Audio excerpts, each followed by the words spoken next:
February 25 भाग. नमस्कार मित्रांनो, ठरलं तर मग या मालिकेचा फेब्रुवारीचा भाग खूपच छान झालेला आहे.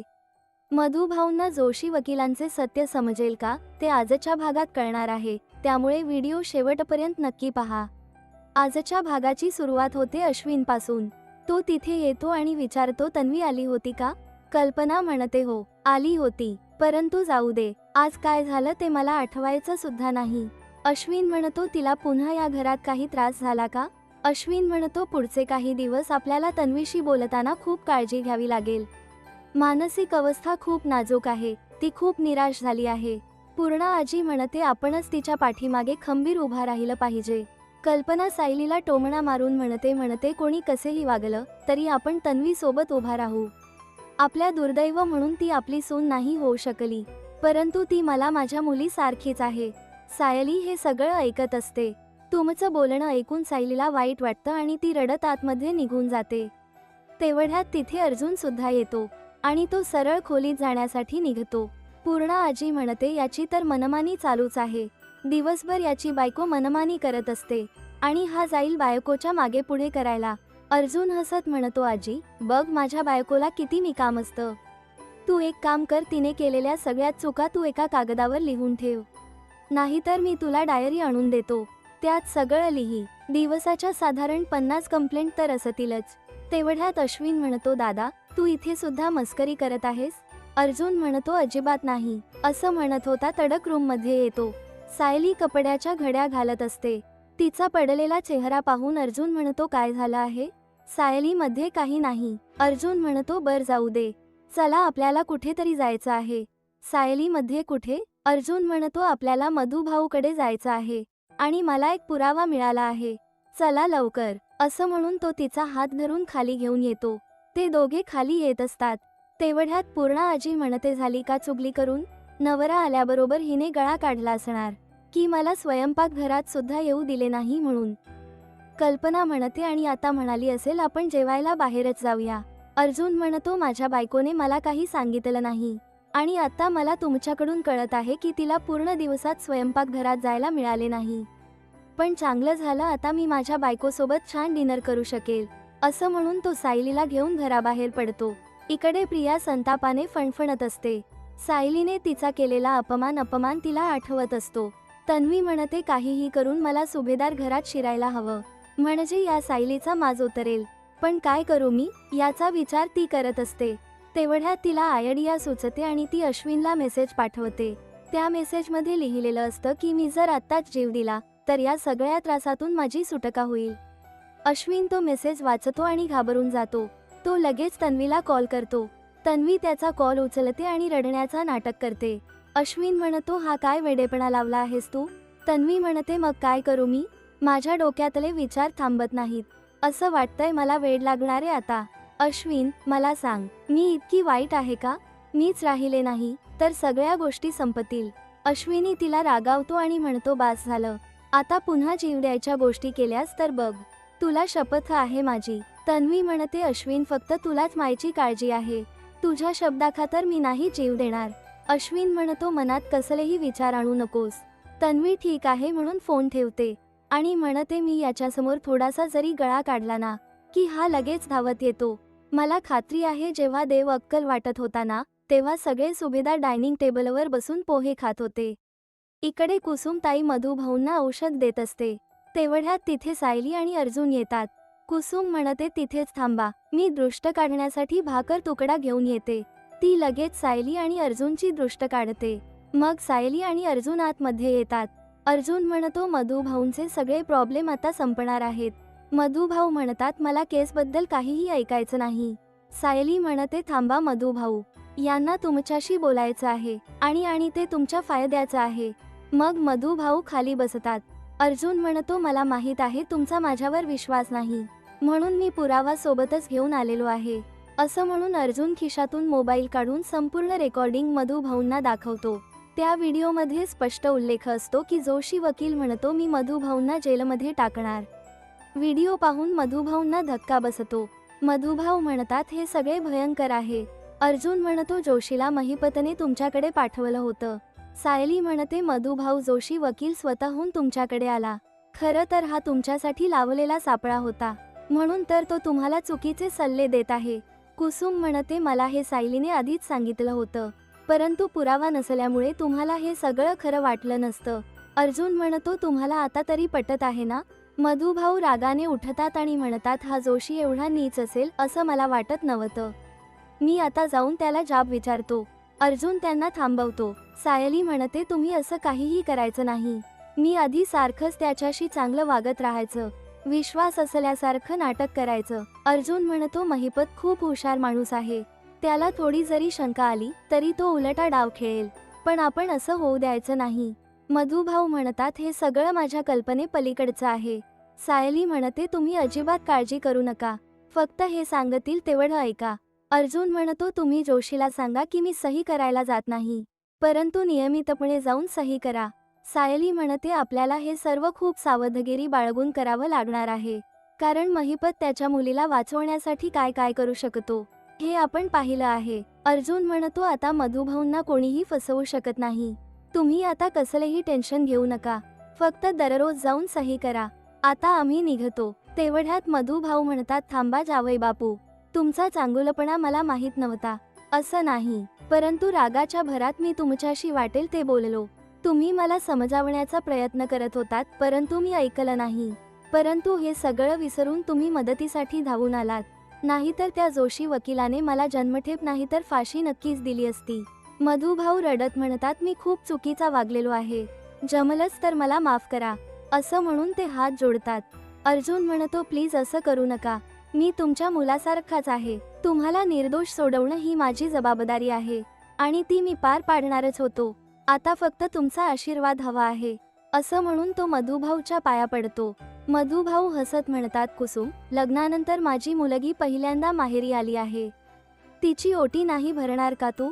कुसुम हसून हो म्हणते. कुसुम ओटीत समान घेऊन येते आणि सायली आणि अर्जुनला ओवाळते. नंतर खण नारळ देऊन सायलीची ओटी भरते आणि दोघांची दृष्ट काढते. इकडे तन्वी बसलेली असते.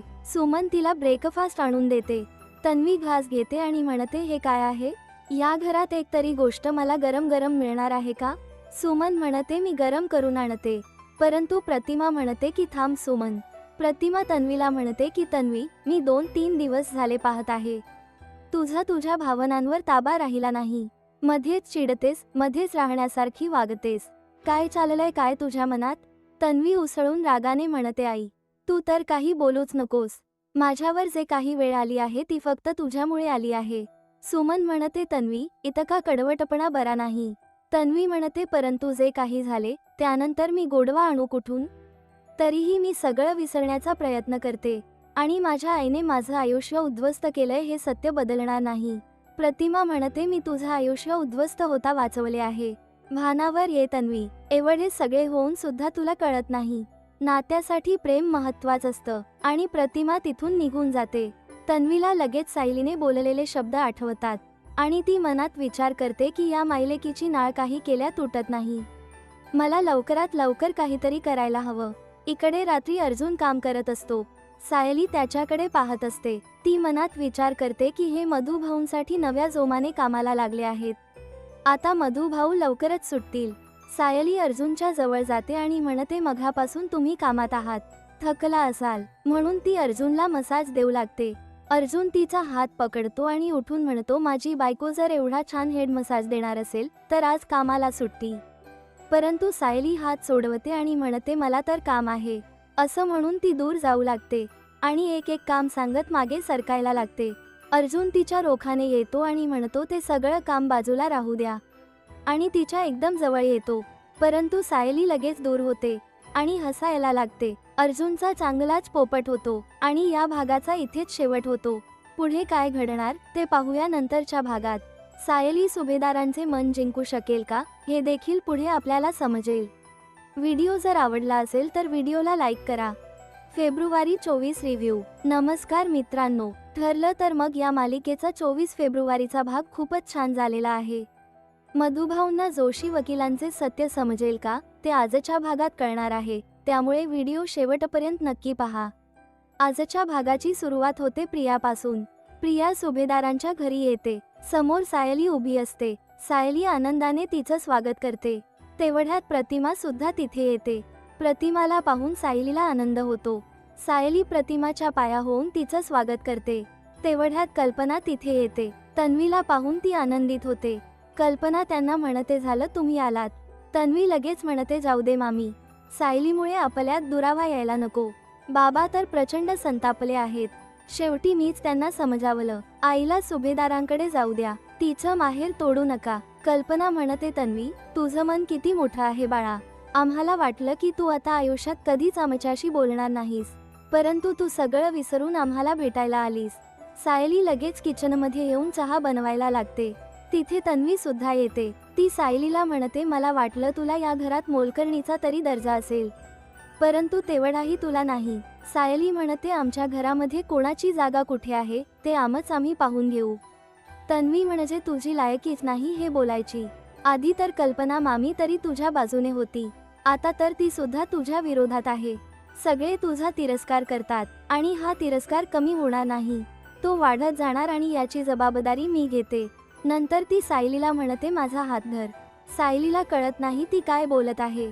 तेवढ्यात तन्वी बळजबरीने सायलीच्या हाताने आपला हात धरते आणि गरम तव्यावर ठेवते आणि खोटं नाटक करायला लागते.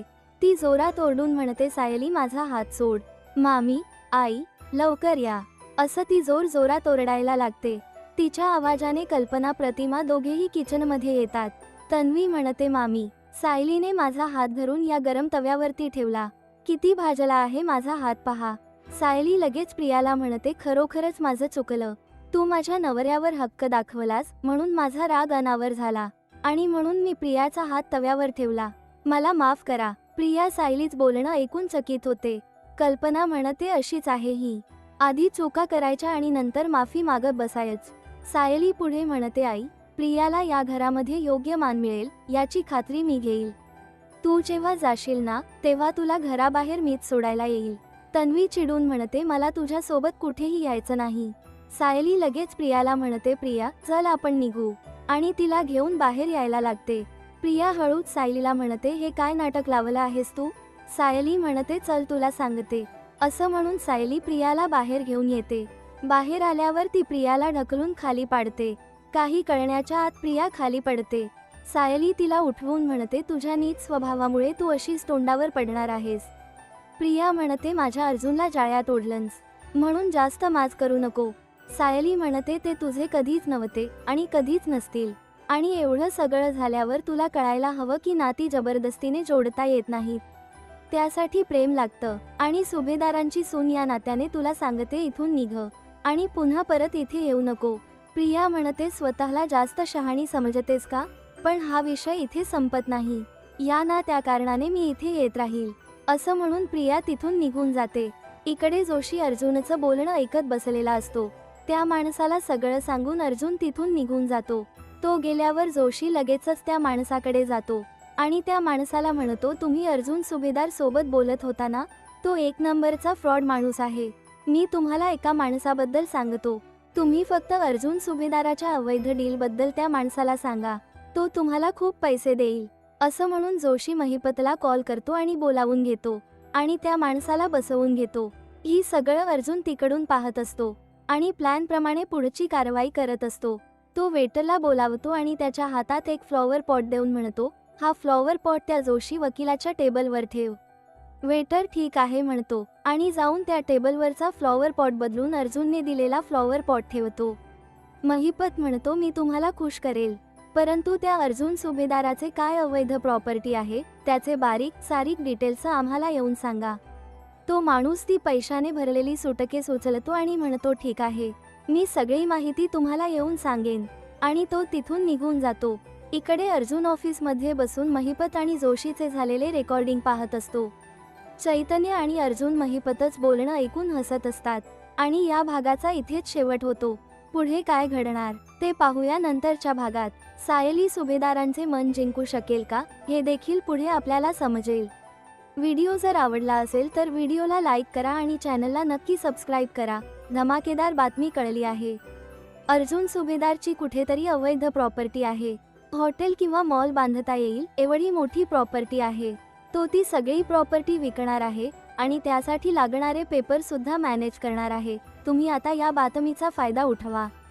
गोष्ट बाहेर गेली तर अर्जुन सुभेदारचं वकिलीचं लायसन्स कॅन्सल होऊ शकतं. एवढे बोलून जोशी वकील लगेच आतमध्ये परत येतो आणि त्यांचं बोलणं ऐकायला लागतो. आणि या भागाचा इथेच शेवट होतो. व्हिडिओ आवडला असेल तर व्हिडिओला लाईक करा आणि शेअर करा. तसेच चॅनेलला सबस्क्राईब नक्की करा. धन्यवाद.